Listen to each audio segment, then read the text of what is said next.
I didn't see what he was yelling at. I didn't see the ambulance coming, but I remembered him yelling. That was the last thing I heard from him.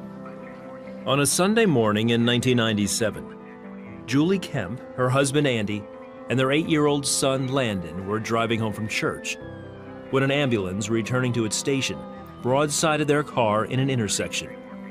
Andy died instantly. Rescuers stabilized Julie, but did not realize there was a third passenger in the car.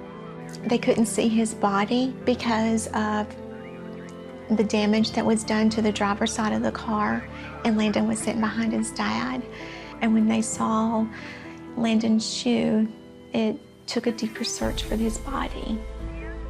When they pulled Landon out from the back of the car, he was not breathing, and they all started working on him right away to bring him back. Landon was resuscitated and life-flighted to Carolina's Medical Center. He died 2 more times that day, and both times he was brought back to life. Doctors didn't give Julie much hope for his survival. They told me that if he lived, which did not look good, but that if he lived, that he would be like an 8-year-old baby, that he would not know how to walk or talk or to eat. I was so desperate that was okay. I would take that just to have him. He was all that I had. At her husband's funeral, Julie remembers feeling abandoned by God. I was very disappointed, heartbroken. And while I'm sitting at the funeral, I'm fussing at God. I don't understand why this happened. I don't understand why he didn't send angels to protect us.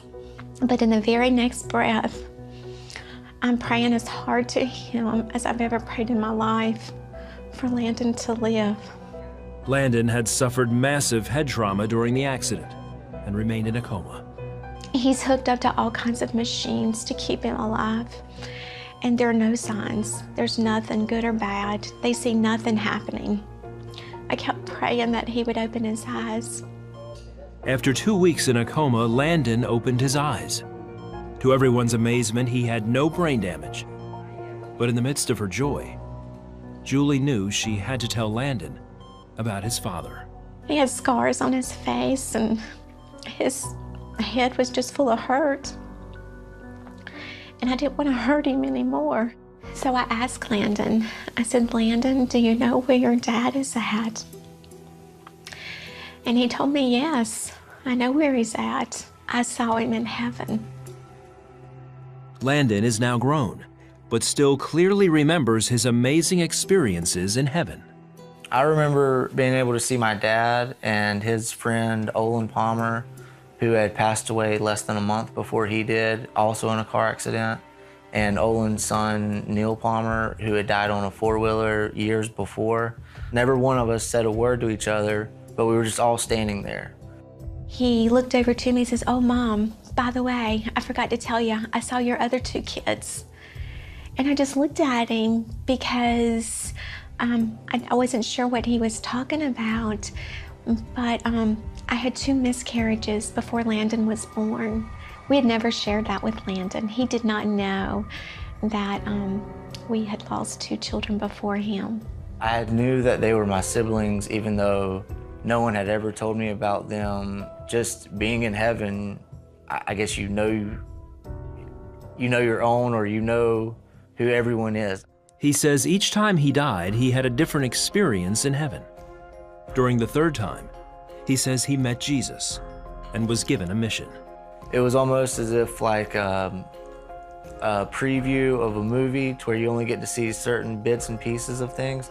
Jesus came to me and told me that I have to go back to earth and be a good Christian and tell others about him. Today, through Grief Share, Landon and Julie use their story to help others who are struggling with loss and in need of hope. I didn't understand in 1997, why God didn't send an angel, but I know that there were angels there, and I know that we were protected and we are living out what his plan is for us. Instead of staying mad at him, I was able to use the story to help others not to give up and to keep their faith on their grief journey.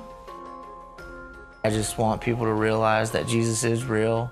There is a heaven, there are angels, and to follow his word in the Bible, and life does get better at the end.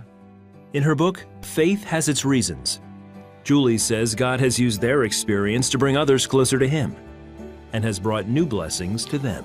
It is a huge blessing that I get to watch my child tell others about Jesus.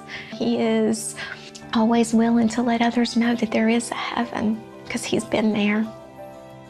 I know I'm doing it for Jesus. I know that he's real. I know that angels are there. I know that there's a heaven. I'm not doing it for someone who I don't know or I've never seen. I've seen Jesus. I know he's there. He's asked me to doing this, and this is what I'm doing.